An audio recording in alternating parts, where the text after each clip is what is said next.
Do you want to know how you can publish your art to public in Starry AI? If yes, then this video is for you. Hello and welcome to AI Basics. It's your host back again with yet another interesting tutorial video.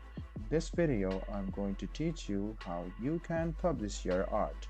Go ahead and open Starry AI on your Chrome or Edge browser and then log into your account.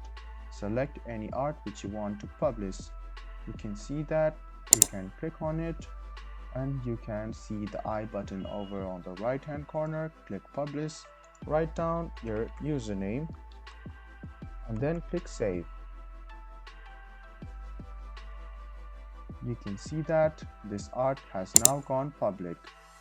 All you need to do is write down the title, choose image and then click publish.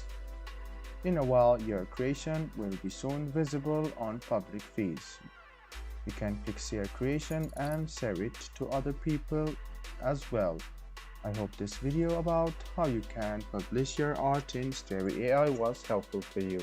If you still have any kind of confusion, please do mention us on the comment section down below.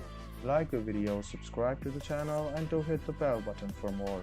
Hope to see you in the next video as well. Until then, goodbye, take care and make sure you enjoy.